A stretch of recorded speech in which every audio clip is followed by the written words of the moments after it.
nasihat Allah Subhanahu wa ta'ala kepada Nabiullah Musa alaihissalam. Bismillahirrahmanirrahim. As-Sahifatu Sabi'atu, Sahifah yang ketujuh, nasihat yang ketujuh, suhuf yang ketujuh, yang diturunkan oleh Allah Subhanahu wa ta'ala kepada Nabiullah Musa. Qala Allah Azza wa Jalla, Allah Subhanahu wa ta'ala berfirman, Ya Bani Adam, wahai Bani Adam, wahai anak Adam, i'lamu, ketahuilah,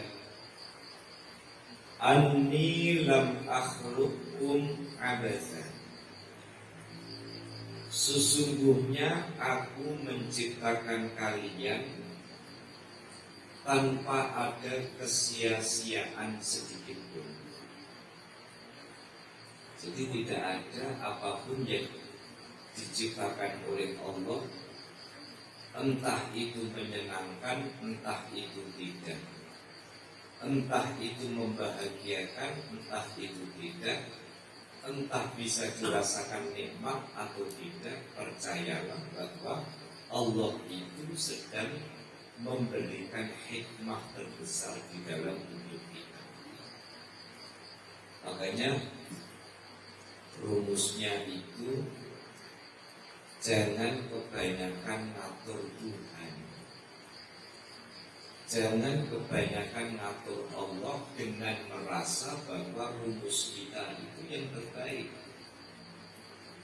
Manusia itu bisa merencanakan terus.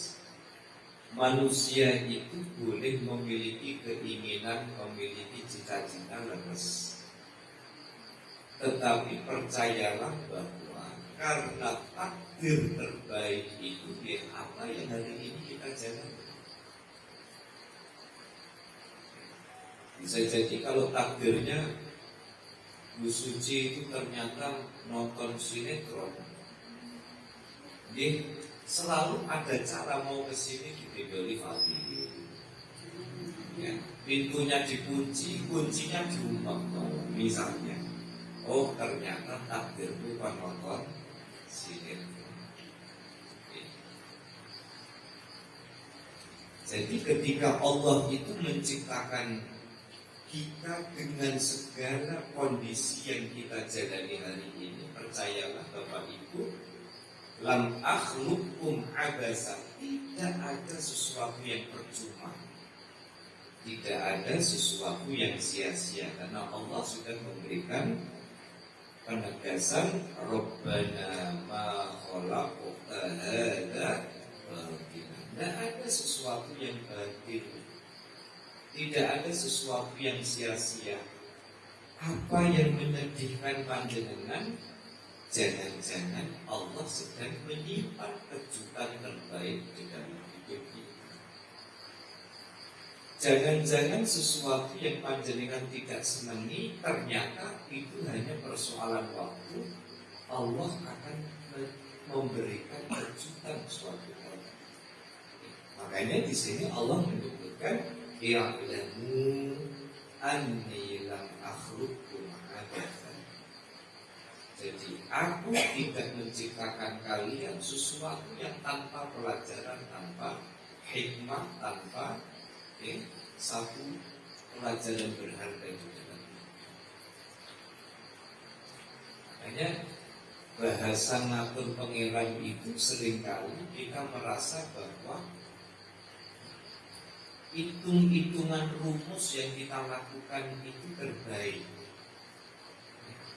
Padahal bisa jadi terbaik menurut kita, ternyata itu bukan yang terbaik menurut Allah. Nah kira-kira kalau dibandingkan rumusnya jenengan sama rumusnya Gusti Allah itu, jenengan yakin benar mana?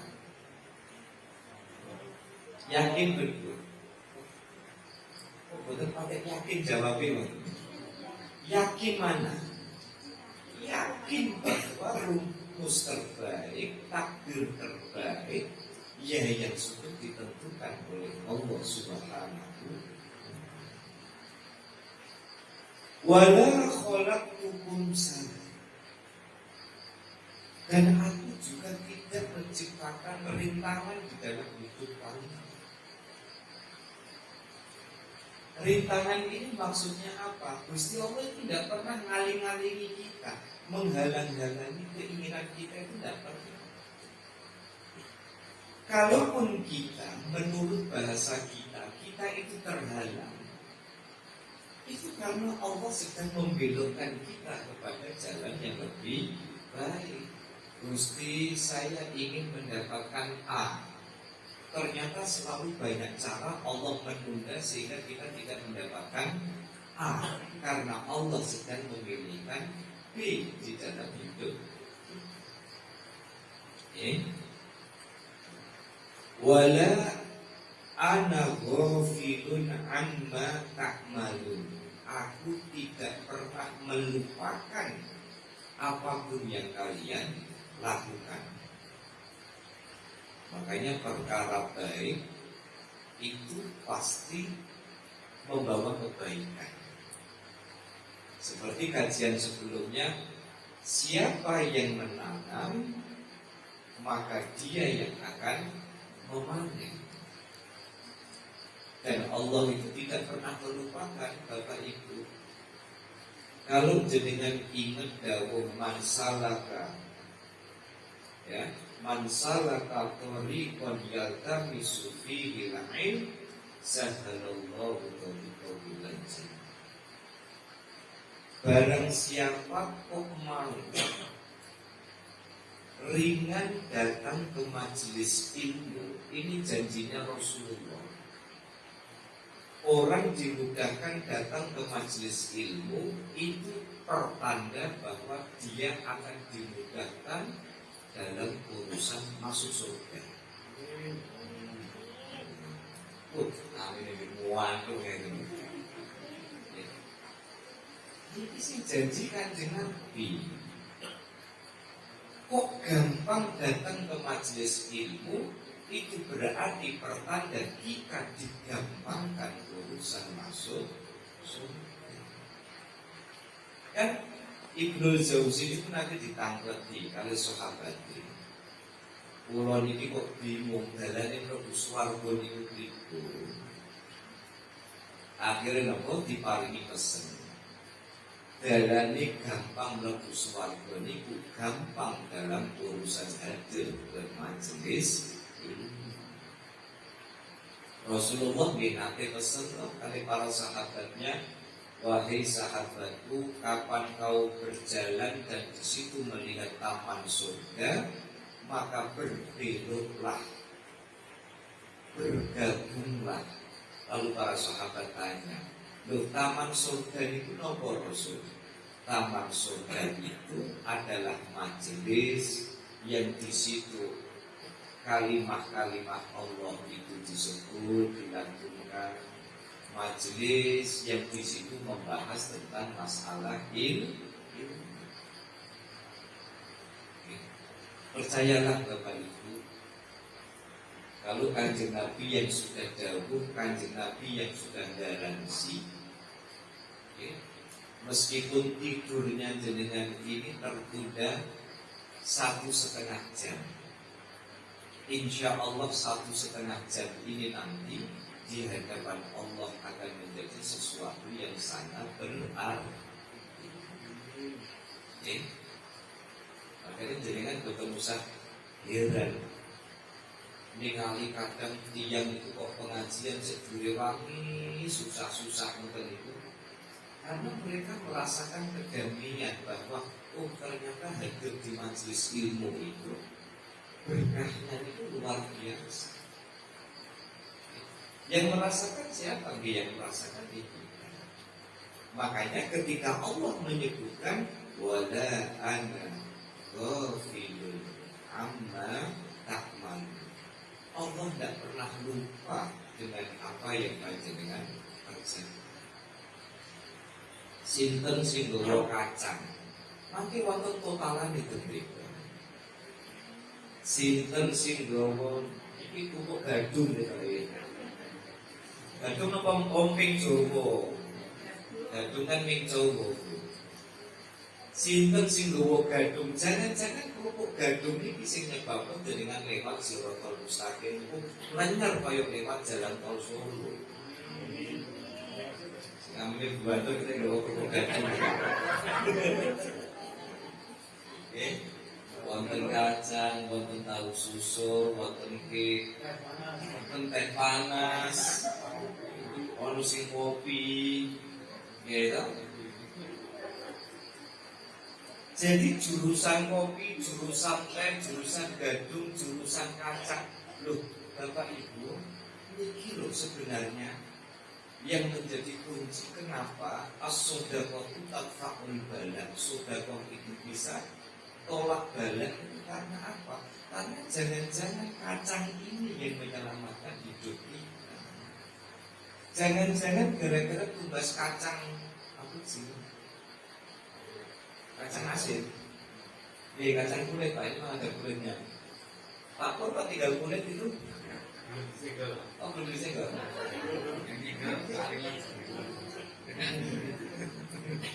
Nanti kalau masih ada dicoba di Pak Pur. Jadi jangan-jangan kacang ini yang menyebabkan panjenengan itu dimudahkan jalan rezeki. Fa innakum la tanaluna ma indi illa bisabri ala ma tukrihuna fi qalabi ridhoya. Fa innakum sesungguhnya kalian la tanaluna ma indi tidak mendapatkan apapun dariku illa bisabri. Panjenengan semua itu tidak akan dapat apa-apa kecuali dikon sabar kali Gusti. Makanya nasihatnya orang Jawa itu bagus sekali. Apa itu? Nek iyo moso ora, nek ora moso iyo. Kalau Gusti Allah itu akan memberikan kepada kita, berarti persoalannya hanya kita mau sabar apa tidak. Ini betul.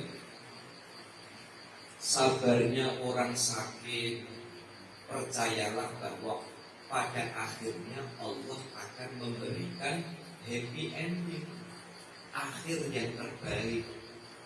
Oh, ada yang akhir yang terbaik diparingi sembuh, sehat. Ada yang akhir yang terbaik ternyata meskipun sakit, gara-gara sakit ternyata teman-temannya dulu yang tidak pernah sambang akhirnya pada datang ikut besuk gara-gara lihat putrani update status ibuku sakit, mohon doanya. Akhirnya nopo konco-konco yang tadinya tidak datang itu kemudian pada. Ada juga yang karena sakit biyen meh tuku apel-apel ra keturutan sikile nggo apel. Lho boten wonten kok rencane kula Pak Rokin. Aku Mas, aku ki mangan apel-apel ki pendak loro. Gitu. Arep tuku pir sing enak niku lho sing sekilo berapa itu yang harganya 40.000 itu. Wonten iki tuku dhewe kan sekilo rego 12.000, tapi karena loro ono sing nunakno 40. Yo niki hikmahe orang sakit, tapi saenak-enake wong loro ya tetep enak sehingga panganan akeh niku sing ngenteno ya sing nunggu ya mboten. Makanya biasanya wong nunggone wong sakit niku biasanya tambah lemu. Sing loro niku tambah kuru, sing nunggone tambah lemu. Soale nopo? Aku pengen tapi cangkemku pahit. Tapi kue kok lentang-lentang itu malah ambekan kan ngoten nggih. Ora kerasa gitu. Ora kerasa. Bener biasanya ngono. Mak, iki daripada mampu kanggo aku Mak.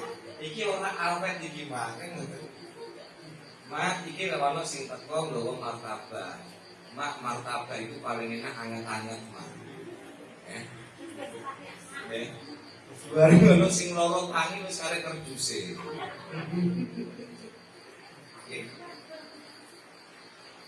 Jadi kita itu tidak bisa dapat apa-apa dari Gusti Allah kalau tidak sabar. Sabarnya orang kecukupan di dalam hidup ini memang butuh sabar ya nyapu damel. Yang namanya kerja itu ya juga tidak langsung instan, langsung bim salabim langsung punya. Nah ini, ya, nanti yang para joko-joko ini, ya, jumbuhan ini, ya, Rocky Makumullah gitu. Percayalah bahwa semua itu ada waktunya. Dan saya kalau dengar curhatan mahasiswa itu pusing Pak, dulu kami itu penasaran rasanya jadi mahasiswa bagaimana. Ternyata setelah jadi mahasiswa pusing. Saya bilang kalian baru semester 1 karena kebanyakan tugas. Tugas dari dosen A belum selesai, dosen B sudah belum selesai, itu sudah dosen B ngasih tugas. Sampai kos-kosan berantem sama koncone gara-gara nek adu suwi. Wis suwi nyanyi sih sana kamar mandi gitu. Begitu mlebu ke napa kelingan duwe rendeman sarung rong minggu. Begitu diangkat berubah abu-abu. Soalnya wis kadung duwe software kan biasanya kan berubah warnanya. Semuanya akan ada waktunya. Maka Allah memberikan pesan kepada kita, fa innakum kalian la tanaluna, tidak mendapatkan inti apapun dariku illa bisobri, kecuali sabar ala ma tukrihuna fi tolabi ridhoi. Bisa juga dibaca ala ma takrahuna. Sama-sama bisa punya alasan tukrihuna, takrahuna. Kalau takrahuna berarti jenengan benci, kalau tukrihuna itu jenengan menimbulkan kebencian. Apa maksudnya Allah di sini? Ternyata kita memang kadang-kadang harus sabar dengan sesuatu yang justru menjadi kendala di dalam hidup kita. Oke? Makanya jangan sampai kemudian di dalam hidup itu belum saatnya tapi kita itu pengen dan sakit-sakitnya. Contoh, sing kula ceritakan tadi pagi pas subuhan. Kita itu mau tahajud setiap hari, kok tidak kabul-kabul, ya memang belum saatnya dikabul-kabul. Kita itu sudah nabung berkali-kali dan kesampaian apa yang kita inginkan karena memang belum kesampaian. Gitu. Makanya pertemuan 2 minggu sebelumnya saya sempat sampaikan bahwa ojo pisan-pisan kados saklabah. Kesusu dadi wong sugih, begitu dadi wong sugih boten si. Ojo kesusu dadi wong pinter. Contohnya napa? Contohnya skripsi ndandakno. Ben ndang entuk S1. Tesis ndandakno. Biar segera dapat S2. Disertasi ndandakno. Biar segera dapat S3. Begitu menyandang gelar itu, ternyata isinya ngelopok. Wong kabeh do ndandakno. Ora ngoten to. Makanya kerumitan-kerumitan di dalam hidup itu sesungguhnya adalah cara Allah menempa kesabaran agar kita segera mendapatkan ridho dari Allah Subhanahu wa ta'ala. Nopo-nopo niku jenengan ridho. Insya Allah niku akan berakhir baik. Wonten cerita sae sanget. Jenengan ate pireng sahabat yang wafat terakhir kali. Ngelingno zaman cerita ten pondok riyen. Asmane sinten? Sahabat yang terakhir kali meninggal itu sinten? Kalau jenengan saged jawab, mangke tambahi senenge. Terus gerbang dan ngopo nambahin bawa dhewe. Sinten asmanipun Abu Kilabah. Jadi Abu Kilabah itu Bapak Ibu sahabat yang terakhir kali meninggal. Beliau niku nanti ditawari jadi qadhi. Pernah ditawari menjadi hakim. Tapi betul buruk. Akhirnya beliau berjalan sampai kemudian ke sebuah daerah di Mesir, Arish. Ketika sampai di Mesir, Abu Kilabah beserta putranya itu tinggal di sebuah tenda yang lusuh. Hingga suatu hari ada seorang tabi'in bernama Abdullah. Tabi'in bernama Abdullah itu pas lagi terdampar di padang pasir, dari kejauhan itu dia melihat ada tenda yang sangat lusuh. Jadi kalau jenengan nanti menikmati cerita ini, maka di dalam hidup kita hanya bisa mengatakan Gusti kula niki nambahi syukur.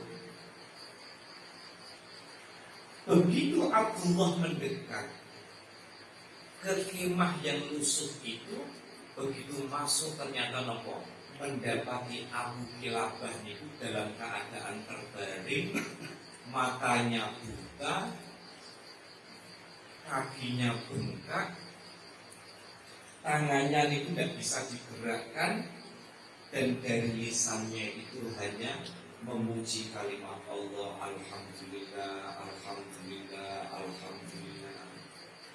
Akhirnya Abdullah itu mendekat kepada Abu Kilabah. Dan apa yang membuat panjenengan itu kok sampai terus-terusan mengucapkan Alhamdulillah? Wong tangan tidak bisa digerakkan, kaki bengkak tidak bisa digerakkan, mata buta tidak bisa melihat. Nopo jawabnya? Wenteng. Saya tidak bisa melihat, tangan tidak bisa digerakkan, kaki tidak bisa digerakkan, tapi lidahku masih diringankan Allah. Bibirku bisa mengatut dan membuka menyebut nama Allah. Itu adalah kebahagiaan yang luar biasa.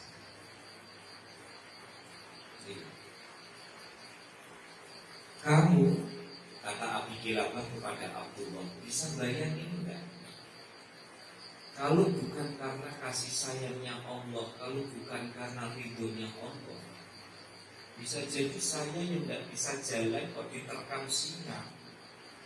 Maka saya sudah mati hari ini dan kau tidak lagi bisa melihat aku.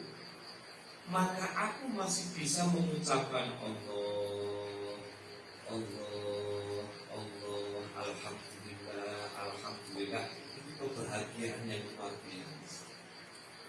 Dan bagaimana kita, Alhamdulillah, melek modal dulu, melaku, buka kulkas ngombe susu, warung balik mana, Alhamdulillah, Alhamdulillah, melek buka Indomie. Aku kira kan bukan kita sakit. Indomie 2, telurnya 3. Jadi kamu bisa bayangkan Abu Kilabah yang dalam keadaan terbatas sekali, kok masih bisa-bisanya mengucapkan rasa syukur. Saya tidak bisa melihat, tidak apa-apa Gusti. Saya tidak bisa jalan, tidak apa-apa Gusti. Saya tidak bisa menggerakkan tanganku, tidak apa-apa Gusti. Tapi hatiku, lisanku masih bisa memuji namamu. Ini adalah sebuah kebahagiaan yang luar biasa. Kamu bisa bayangkan kata Abu Kilabah kepada Abdullah, kalau bukan karena kasih sayang Allah, kita mau apa? Nih lautan itu sudah amber, jadi tsunami, terus betul. Makanya jangan sampai kita ini yang di PSB Village, yang di Teras Bali, yang di Kompleks ini, Alhamdulillah, banjir nggak mungkin ke atas. Loh, kata siapa? Oh, Gunung Mati pipis banjir kok. Iya betul. Kan dulu kan nggak pernah terbayang gunung banjir, kan Gunung Mati. Itu dia pernah banjir tuh. Oh, nggak lihat YouTube jenengan. Kan pernah banjir dekat Tunas itu kan banjir benar sekali padahal dataran tinggi. Kita alhamdulillah di sini kalau lihat sedulur-sedulur kita yang ada di bawah, maka syukuri. Di sini paling angin banter, kita dikasih ujian sama Allah. Singon laut, singonya ambruk. Untungnya kita itu masih diselamatkan oleh Allah. Akhirnya dong, Abu Kilabah ditawari sama Abdullah, Mbah, jenengan ini tidak bisa apa-apa, apa yang bisa aku bantu? Akhirnya Abu Kilabah pesan kepada Abdullah, tolong carikan anakku, karena aku itu selama di kemah ini yang menemani itu adalah anakku. Setiap waktu sholat aku diingatkan anakku, air dikucurkan, aku diwudoni sehingga bisa wudhu dan bisa sholat. Tolong carikan anakku. Akhirnya Abdullah mencari anaknya, Abi Kilabah itu. Jadi kan bisa bayangkan padang pasir. Nanti ngetos padang pasir kita tuh. Ngetos padang pasir di sini ada padang pasir di mana? Depo sini. Padang pasir. Oh, pasir kok gitu, padang gitu. Itu padang pasir itu sudah tidak kelihatan mana barat, mana timur, mana selatan, mana utara. Akhirnya Abdullah itu nyari, di situ mendapati ada bekas tapak kaki berjalan. Diturut oleh Abdullah. Begitu sampai pakitlah Abdullah karena mendapati anaknya sudah meninggal diterkam oleh seekor singa. Akhirnya nopo, Abdullah ini mau menjelaskan bagaimana kepada Abi Kilabah bahwa anak yang selama ini menemani beliau itu meninggal diterkam singa. Akhirnya Abdullah itu coba ngetes Abi Kilabah. Baik, dengan kan tahu bagaimana beratnya cobaan Nabiullah Ayub. Dulu kaya raya habis seketika hartanya. Setelah habis hartanya, omahnya ambruk, keburi anaknya, mati kabeh anaknya. Sudah itu binatang ternaknya habis semua. Sudah gitu, ketika semuanya habis, beliau menderita puluhan tahun penyakit, kulit keluar sindat set ya dari dalam tubuhnya. Akhirnya Abdullah bilang apa? Jenengan kan tahu cerita itu, Mbak? Yo. Terus menurut jenengan, alhamdulillah itu semua karunia Allah. Nah, saya mau ngomong bakal gitu. Ya, saya ngomong kan bibir saya. Ya, apa? Jadi saya sudah mencari putranya jenengan, tetapi saya mendapati bahwa putranya panjenengan itu meninggal diterkam singa. Alhamdulillah, berarti putraku sudah dipanggil oleh Allah. Yang punya itu Allah, aku hanya titipan. Dan tidak lama Abu Kilabah itu kemudian meninggal. Coba, apa itu? Kita kalau angan-angan cerita-cerita kayak begini, ternyata hidup kita ini kok enak sekali. Ini betul. Jenengan jalan ke sini, kalian boleh kunci, starter, metik, malah sing kreatif yang balik dubur itu malah tutukin itu, ora usah murid motor, blundung. Pak Pur kan blundung sampai sini. Rumahnya Pak Pur sampai sini itu bensinnya tidak kalong. Ya gitu. Starter pokoknya banter sini pateni. Sampai sini kita sehat, banyak hidangan ini dan sebagainya.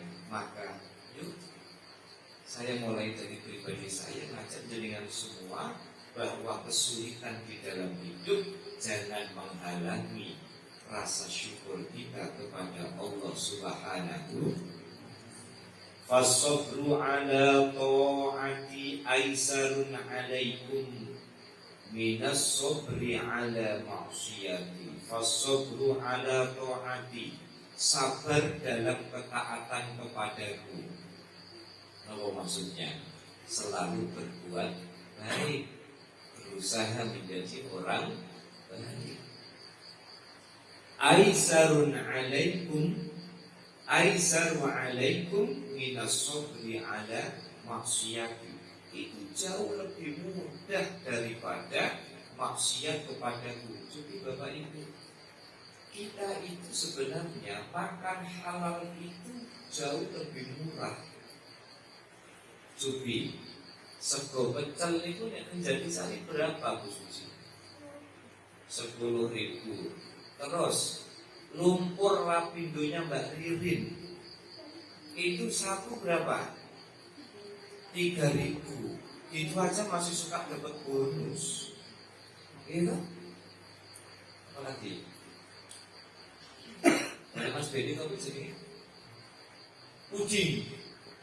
puding dapur Nenok. Apa sudah tidak buka PO sekarang? Sudah tidak buka PO sibuk Mbak Nani ini. Sudah tidak mengudara lagi ini kan? Coba. Itu jauh lebih. Jadi makanan halal itu sebenarnya murah dibandingkan dengan makanan haram. Minuman halal itu murah. Ono aqua muncul aqua, tidak ada aqua keran aman dami sentosa. Bismillah, kan sini tidak ada kaporitnya kalau tidak salah ya. Tidak ada kaporitnya. Tapi kalau jenengan barang haram, tidak ada tubuh, isi gelik-gelik, masih was-was, gitu. Maka taat kepada Allah itu sesungguhnya ya, lebih membuat diri kita ini mudah dibandingkan dengan maksiat kepada Allah. Utruku al-mawqani fid dunya. Maka tinggalkan perkara-perkara yang membuat diri kalian itu dolim. Fid dunya, ketika hidup di dunia. Fahiya aisaru alaikum minal adabi fil akhirah. Karena apa? Karena perilaku kita di dunia itu sebenarnya tidak ada apa-apanya dibandingkan dengan azab di akhirat. Makanya hidup di dunia ini jangan sampai sekali-kali berbuat dolim. Nama definisi dolim itu apa? Definisi dolim itu wad'u syai'i fi ghairi mahallihi, meletakkan sesuatu yang tidak pada tempatnya, itu namanya dolim. Yang namanya kopiah di mana-mana itu ya di kepala. Oh ini ada kopiah kok ditaleni kanggo sepatu, lah itu namanya dolim. Kerudung itu ada di kepala, betul, terus kerudung kok bisa buan. Itu berarti dolim. Jadi orang yang tidak bisa berbuat baik di dalam hidup itu nanti hitung-hitungan di akhiratnya susah. Kalau paling contoh paling gampang, kita hidup bertetangga. Yang paling penting adalah bagaimana kita bisa menjaga kenyamanan dengan sesama tetangga. Saya itu loh Bu, mau bikin zerbiah ini loh, saya itu pulau sama orang sekitar sini. Saya tanya sana, radar mulai dari Bu Suci, keberatan nggak lihat Bu Suci dah? Lihat wajahnya nggak keberatan. Saya izin sebelah kanan, malah senang karena tambah tuh. Saya ke sebelah kiri Pak Haji, beliau malah senang biar sini tidak sumur. Saya yang mau izin ke belakang, ini kok malah rumah belakang yang suwung gitu. Kayaknya ada mobil tapi kok tidak tersembunyi di sana gitu. Karena saya sudah niat. Tapi di luar itu semua sampai saya lapor pertama kali. Jadi sebelum saya cerita sama joglover ini, orang pertama kali yang saya ajak ngomong itu Pak RV. Orang yang pertama kali saya ajak ngomong itu Pak RV. Kalau RV bilang, ampun Pak Aziz, saya akan jalan. Saksinya Pak RV. Masih budi itu, orang lalu sedih. Belum kompasif ya. Saya sudah bilang sama Pak RV, Pak, aku menggali gini. Monggo Pak, yang penting Pak Aziz izin mawon dengan tetangga sebelah. Langsung saya tunaikan. RW saya tembung, RT saya tembung, baru joglover itu saya kasih tahu. Jadi saya dalam rangka apa? Jangan sampai niatan baik itu kemudian justru berdampak tidak baik. Maka cerita bagus Hasan Basri. Hasan Basri itu muridnya Anas bin Malik, salah seorang sahabat Rasulullah Shallallahu Alaihi Wasallam. Mungkin jenengan sudah pernah dengar cerita ini. Jadi Hasan Basri itu seorang sahabat. Rumahnya itu di lereng bukit. Di atasnya itu rumahnya orang Nasrani. Lho kok ndelalah niku klosete wong Nasrani niku bocor. Jadi ternyata pipise ambrol menisor. BAW ini ambrol menisor, ngoten ku Hasan Basri nopo langsung protes? Tidak. Ditadahi ndo ember. Setiap malam kotoran orang Nasrani ini dibuang. Setiap malam wis kebak buang. Wis kebak buang. Dan jenengan tahu itu dijalani berapa tahun? 20 tahun. Itu kira-kira wong kene piye Bu? Live group ya. Metu saka grup gitu. Coba saya bisa bayangkan Hasan Basri itu 20 tahun nadai. Apa nadai itu orang menampung ya. Menampung kotorannya orang Nasrani yang rumahnya memang lebih tinggi daripada rumahnya Hasan Basri. Akhirnya suatu hari Hasan Basri sakit. Tidak tahu mungkin karena mabuk 20 tahun itu. Mulai kan mungkin kan ya. Setelah Hasan Basri sakit, tiba-tiba tetangganya yang Nasrani ini datang. Begitu datang, tanya sama Hasan Basri, sakit nopo ini pegel-pegel mawon. Akhirnya terus lihat dulu, nggak kok ada ember penampungannya, ember nopo? Enggak, dan itu pipis jenengan. Enggak, dan itu kotoran saking jenengan. Lu kita ini jenengan tadai. Lu awet kapan? 20 tahun. Coba, jenengan bisa bayangkan. Akhirnya apa? Orang Nasrani itu kaget. Jadi 20 tahun itu panjenengan itu nadai kotoran dari kami. Dan kenapa kok jenengan tidak bilang? Saya tidak mau mengganggu kenyamanan panjenengan. Wong jenengan nggak tahu dan nggak krosok. Akhirnya pada saat itulah kemudian orang Nasrani melihat keluhuran akhlaknya Hasan Basri, melihat budi pekertinya Hasan Basri, sakit langsung menyatakan masuk Islam gara-gara akhlaknya Hasan Basri.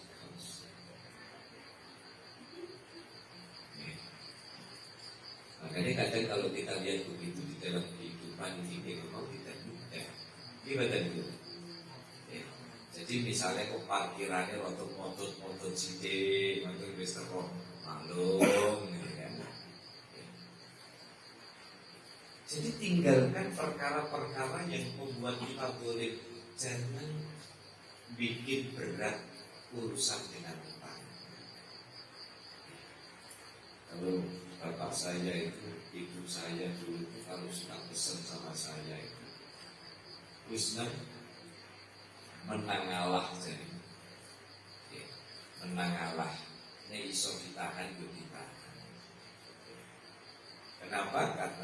Karena terkadang memang pahala itu kadang dari situ, meskipun dalam taraf kesabaran itu mungkin cara ekspresi orang itu berbeda-beda kan. Umpama kok kita yang jadi hasad bas tidak kuat, sedina kuat bu jaringanku, kuat tambutan bu. Kita embere cilik lek, sesuk tutak nek juhar tutak main bersih dua cilik bentuk bae suwe. Masa ngoten? Sampai dibilang-bilang itu ember sing luwih gedhi bentuk bae rada suwe. Makanya di sini disebutkan utrukul madzalima fid dunya, karena azabnya Allah di akhirat itu jauh lebih berat. Oke. Kan kita baik itu ya. Jadi Nabi Musa diberikan nasihat oleh Allah Subhanahu wa taala selama hidup di dunia, usahakan sebisa mungkin tidak menzolimi orang lain. Maulul ghaniyidul mun, nek gadah anak buah, gadah pembantu, gadah karyawan, sadurunge kringete niku gawe gajian riyen Pak Bu. Takok le kaosmu sik terus le. Nek sik terus dadi gajine kongko. Ngene. Jadi jangan sampai dan kita menzalimi orang lainnya. Kalau itu memang haknya tunaikan. Kan saya pernah disampaikan bahwa ikhlas itu bukan ideologi penindasan. Ikhlas itu bukan menuntut orang lain untuk menerima apa adanya. Itu bukan ikhlas. Ikhlas itu bisa tercipta ketika ada keseimbangan antara hak dan kewajiban. Kapan pembantu itu sudah kita lihat itu sudah menunaikan kewajiban, tunaikan haknya. Kalau kewajibannya sudah, haknya diberikan kok tidak ikhlas, itu berarti masalah. Maka seorang majikan bisa menuntut pembantunya ikhlas ketika haknya sudah diberikan sebagai kompensasi dari kewajiban. Jadi kalau punya pembantu kok terus wayai hari raya dan dikasih THR dan sampai ikhlas, insya Allah rezeki tidak akan kemana. Maksudnya pripun Pak? Aku kita yang lagi sungai THR. Dan terus Pak ikut tandanya burung rezeki. Wah, ngajak jotosan nih waktu ini. Ini Pak Romi, Pak Rahmat Romi. Nah ini perlu diterjemahkan ya. Maksudnya begini Pak Rahmat, karena ikhlas itu bukan teologi penindasan, bukan ideologi penindasan. Kita tidak bisa menuntut orang ikhlas ketika haknya tidak diterimakan. Seorang pembantu pada saat hari raya, menjelang hari raya, dia punya hak dikasih THR, kok tidak dikasih THR, lalu berkira ini belum rezeki. Insya Allah kalau rezeki THR pasti dimudahkan Allah. Nyatanya tidak ada THR berarti belum rezeki. Dia marah dia. Dan kita tidak bisa menuntut dia ikhlas. Kenapa Allah itu kok menuntut kita ikhlas? Kita itu diibaratkan belum bekerja sudah diberi gaji, diberi pahala, diberi THR, diberikan bonus oleh Allah Subhanahu wa taala. Coba bayangkan, kita ibadah tidak seberapa, tapi Allah kasih kita karunia yang luar biasa.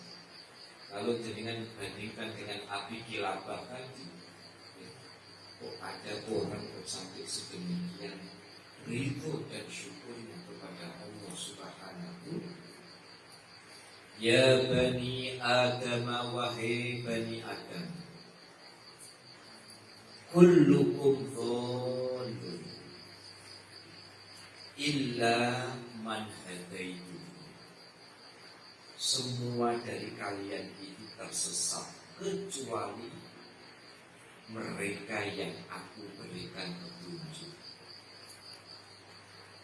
Jadi dengan ketika ditunjukkan oleh Allah kepada jalan-jalan kebaikan, maka bergembiralah karena itu tandanya Allah menginginkan kemuliaan di dalam hidup. Ketika dalam urusan kebaikan kita dimudahkan oleh Allah, maka berbahagialah karena Allah sedang menyiapkan kemuliaan di dalam hidup. Wahai Bani Adam, kalian semua itu tersesat illa man hadaituhu, kecuali aku memberikan petunjuk kepada kalian. Makanya sering saya sampaikan Bapak Ibu, apapun yang kita lakukan bukan karena kita mampu, tapi karena dimampukan oleh Allah Subhanahu. Apapun yang kita miliki hari ini bukan karena kita mampu, tapi karena kita dimampukan oleh Allah Subhanahu. Apapun capaian-capaian prestasi kita bukan karena kita hebat, tapi karena kita dihebatkan oleh Allah. Punya titel, punya ilmu bukan karena pinter, bukan karena makannya keju, bukan karena makannya steak, tapi karena kita diberi kasih sayang oleh Allah Subhanahu wa Ta'ala. Makanya ini mengingatkan kepada kita bahwa apa yang bisa kita harapkan di dalam hidup ini tak lain adalah petunjuk-petunjuk sehingga Allah membimbing kita kepada jalan yang diridhoi oleh Allah Subhanahu wa Ta'ala. Bapak Ibu bisa bayangkan kalau kita hidup di satu daerah, tidak usah sebut merek. Daerah itu tidak ada masjid, tidak ada pengajian, ya. Kemudian karena tidak pernah dengar azan, kemudian satu sama lain saling tidak sholat. Dengan bisa bayangin itu. Jadi gosip mulai habis asar itu sampai baru isya tidak kroso orang azan. Ya. Bisa kita bayangkan kalau kita hidup di suatu daerah, akses ke masjid susah, lingkungan tidak mendukung, anak-anak kecil ngomongnya sudah mulai bahasa-bahasa kebun binatang, yang tua tidak menyayangi yang kecil tidak lagi hormat. Saya itu pernah ke satu daerah, masa anak kecil itu ngomong sama orang tua itu koma kamu. Anak kecil itu ngomong sama orang tua itu pakai bahasa Jawa itu ngopo, puasa. Mana nih bang? Rokok isi akeh itu. Pedas pula untukmu. Coba jangan bayang dong. Dengan sebayang dong. Bocah sih kurang ajar nih. Itu saya lihat sendiri. Bang, dia untuk tuh agak pedas lah untukmu. Tak pedas bukannya baik. Coba juga bang. Oh, nih aku nopo blekong buan tak ampleng no. Tapi kita bersyukur ditonton. Saya masih ingat waktu saya kecil, bapak ibu saya itu sudah begini ngasih isyarat kalau saya ngomong tidak pakai bahasa Jawa kromo kepada kakak saya. Wong bapak ibu saya itu waktu saya kecil itu ngomong ke anak-anaknya itu pakai bahasa Jawa kromo. Ayo duduk, ayo maem, pakai sipil, pakai buku. Waktu kecil, saya beruntung ya Allah ternyata. Maka saya kaget. Kok lihat anak kecil itu kok malah ngeprank wong tua dadak takon tegas murak ngono. Itu nek cara Pak Pur sing mbah-mbah itu kapan Pak Pur? Angkut Pak Pur. Angkut lebono truk kan. Oh, ora usah lebono truk Pak, lebono kerdus lakban. Packing langsung. Syukur ibu. Alhamdulillah di sini saya tidak tahu karena 2 bulan 3 bulan terakhir tuanya jomblo sudah mulai kedengeran. Enggak dengar sini, dengar masjidnya Pak Rahmat. Mbah Pul sudah berkumandang mengudara. Kita dengar ini. Ya Allah, kita ini pengen kumpul-kumpul ngaji kitab wonten abadi. Pengen ngaos wonten gena. Gitu? Jadi hal-hal yang kelihatannya sepele patut kita syukuri. Sebab apa? Ada satu nasihat bahwa ciri orang yang dimuliakan Allah adalah ketika dia dimudahkan dalam urusan-urusan kebaikan. Wa kullukum maridun. Kalian semua itu sakit, kalian semua itu seperti pasien. Illa man syafaituhu, kecuali yang aku sembuhkan.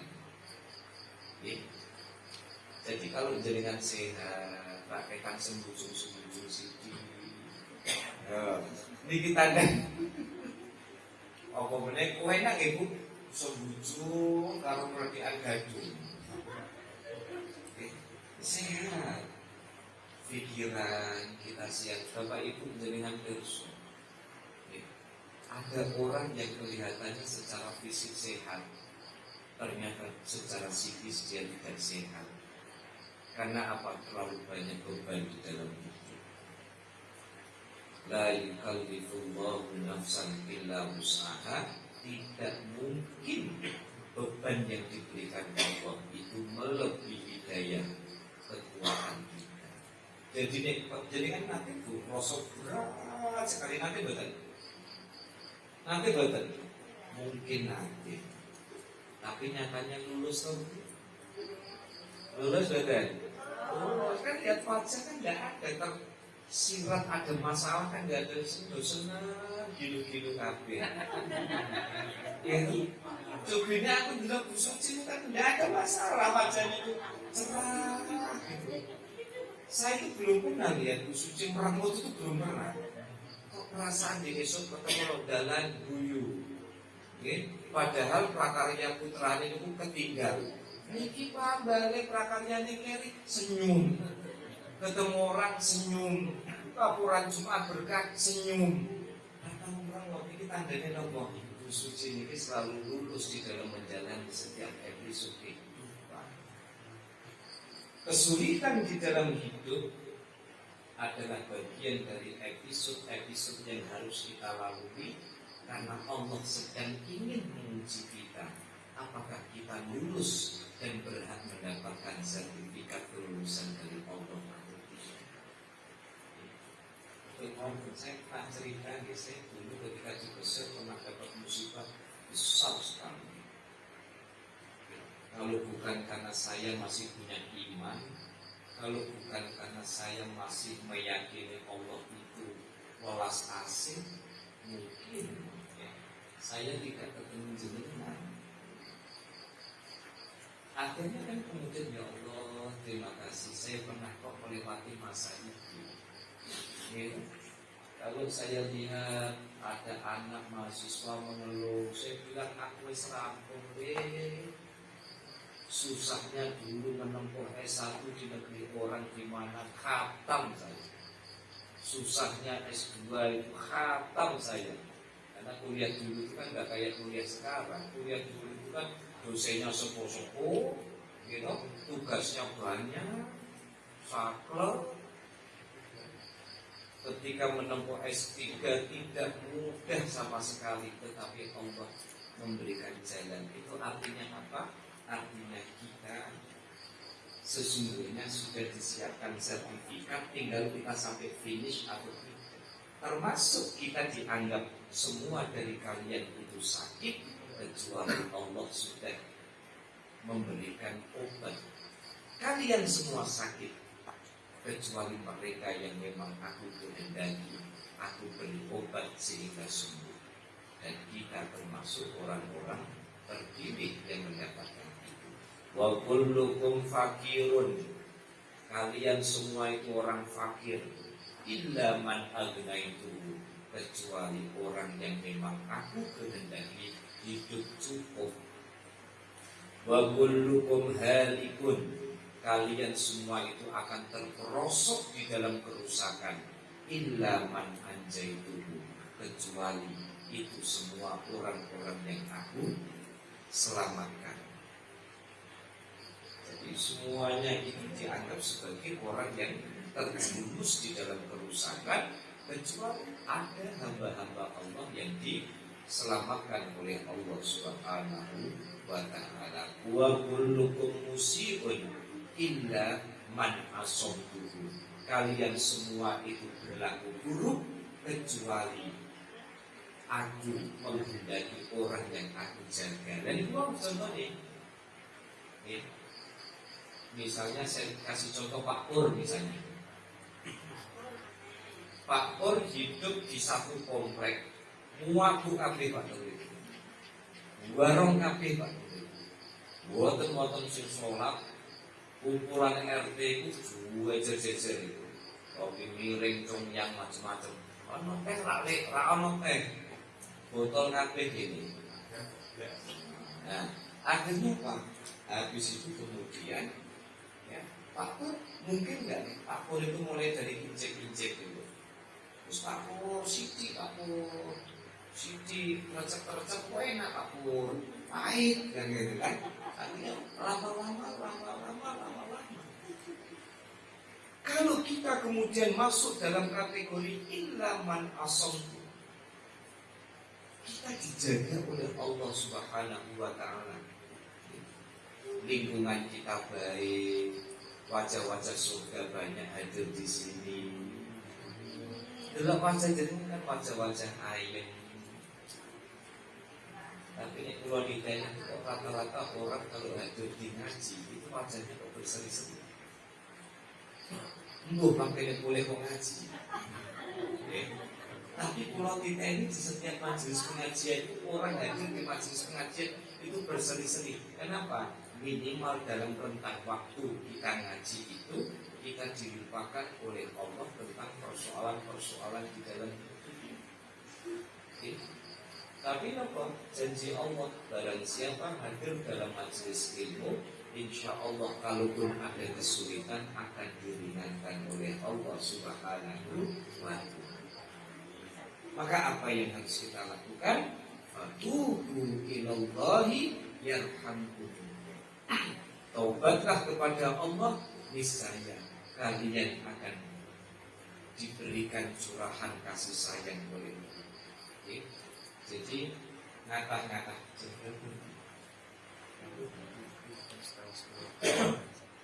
kira-kira sama pas. Maka bertobatlah kepada Allah. Apa yang harus kita lakukan? Ngata-ngata akan istighfar. Kenapa perlu ngata-ngata akan istighfar? Sebab kadang kita tidak sadar melakukan dosa-dosa kecil ternyata justru menyakiti orang lain. Istighfar pun mau dilakukan monggo, tidak dilakukan monggo, mau yang pendek monggo, mau yang panjang monggo, monggo sareng-sareng.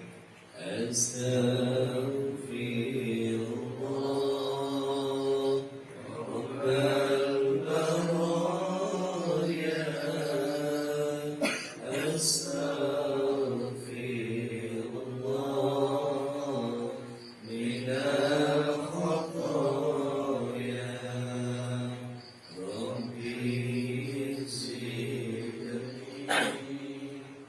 ilman nafi'an wa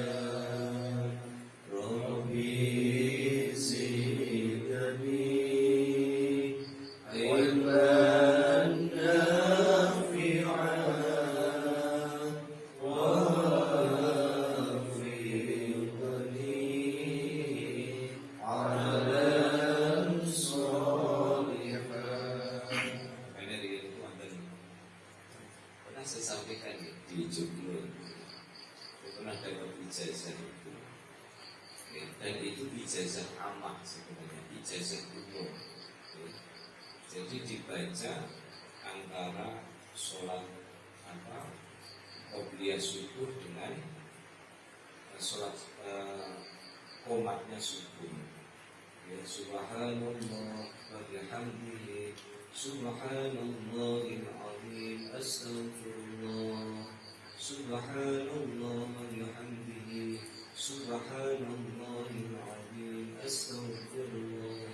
Insyaallah kapan kita bisa mendalamkan, kita bisa istiqomah baca itu. Ya. Kalau kita dapat bala, dapat musibah, insya Allah diringankan. Sering saya sampaikan nih, orang yang diselamatkan oleh Allah bukan berarti tidak tertimpa sama sekali. Bisa diselamatkan sama sekali, tapi bisa jadi jatah parah menjadi ringan. Kalau punya hajat, insya Allah dikabulkan oleh Allah, baik itu dengan ijabah maupun istijabah. Maka fatubu ilallah yarhamkumullah, tobatlah kepada Allah jika kita ingin hidup itu disayang oleh Allah Subhanahu. Disayang itu dari nopo? Disayang itu urusan apapun di dalam hidup, Allah yang akan turun tangan untuk membantu di dalam segala persoalan-persoalan yang kita hadapi. Makanya kalau kita ingin hidup dicontoh sama Gusti Allah, ngata-ngata akan istighfar, bertaubat kepada Allah, melakukan amal kebaikan, maka hidup kita akan ditata diringankan oleh Allah. Dan terakhir, wala tahbibu astarokum inda man la takhfa alaihi asrarukum. Wala tahbibu astarokum. Nggak usah ngumpet-no aib kita atau mengumbar aib kita, menutup-nutupi diri kita dalam kemunafikan. Astarokum itu rahasia kita, aib-aib kita. Tidak usah menutup-nutupi. Indaman, di hadapan zat la takhfa alaihi asrarukum, yang bagi Allah itu tidak ada sesuatu yang tertutup. Bagi Allah tidak ada rahasia. Maka tugas kita adalah terbukalah kepada Allah. Jangan bisa tidak terbuka kepada orang lain. Kita bisa munafik kepada diri kita sendiri. Wah, kita harus begini, kita harus begini, kita harus begini. Tapi ternyata hidup kita betul. Terus apa nih mau? Terus melakukan sakono ini. Jangan kita menutup-nutupi aib kita di hadapan Allah, karena bagi Allah tidak ada sesuatu yang tertutup. Nah, ini juga memberikan pelajaran kepada kita. Yuk ojo misi-misi wong. Makanya jangan sampai kemudian kita bikin wirangnya orang lain. Tahu wirang ya? Wirang itu apa? Mempermalukan. Jangan buka aib saudara kita, jangan buka aib keluarga kita. Makanya nasihat pernikahan itu kan bagus ya. Urusan dapur, urusan kasur, urusan urusan apa sih sumur. Jangan sampai kemudian itu keluar. Masuk urusan apa? Urusan kayak semuanya kok update status. Jangan. Karena apa? Karena Allah Subhanahu wa taala meminta kepada kita jangan sampai kemudian kita menutup-nutupi kekurangan kita. Maksudnya adalah jangan hidup dalam kemunafikan, karena semua di mata Allah itu tidak ada yang para rawuh sami. Ini yang bisa saya sampaikan kajian Tuhfatul Marwiyah pada malam hari ini. Intinya satu pelajaran yang bisa kita ambil dari Shahifah yang ketujuh yang diberikan oleh oleh Allah Subhanahu wa Ta'ala kepada Nabiullah Musa alaihi salam, bahwa apapun yang kita jalani di dalam hidup, apapun yang kita capai di dalam hidup, apapun yang kita rasakan di dalam hidup, apapun yang kita hadapi di dalam hidup, sesungguhnya ini semua terjadi karena kehendak Allah Subhanahu wa Ta'ala.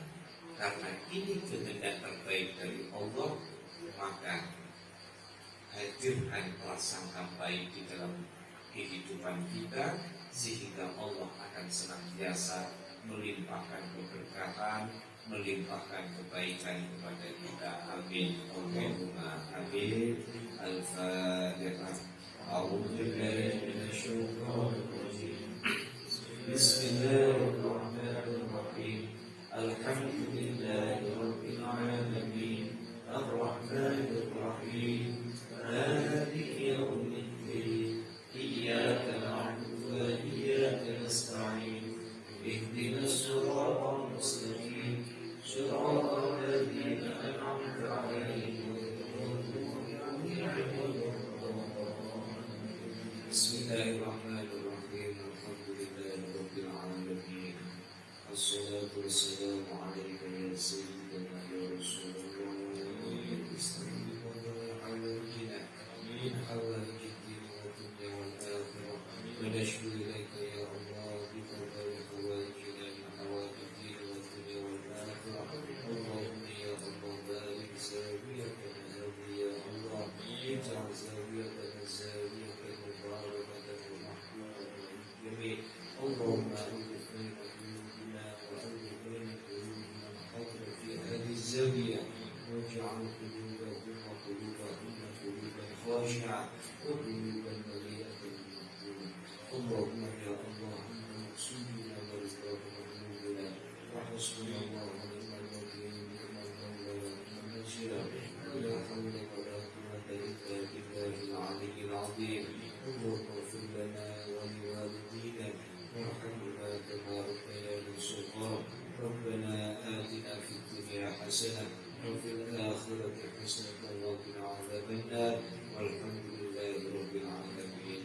Terima kasih atas segala perhatian dan mohon maaf atas segala kekurangan. Matur nuwun atas kehadiran Bapak Ibu sekalian, semoga kita bisa istiqomah. Dan sekali lagi saya haturkan terima kasih juga atas donasi yang diberikan pada kesempatan malam hari ini. Kami keluarga besar Zawiyatul Azhar tidak bisa menyampaikan apapun kecuali iringan doa jazakumullah ahsanal jaza, jazakumullahu khairan katsiran. Semoga dengan keberkahan hadir dan musyahadah dan donasi dari Bapak Ibu sekalian, semoga Allah Subhanahu wa Ta'ala senantiasa memberikan kemudahan di dalam hidup kita. Amin. Allahumma amin. Allahumma fikirna aqwal thariq. Assalamualaikum warahmatullahi wabarakatuh.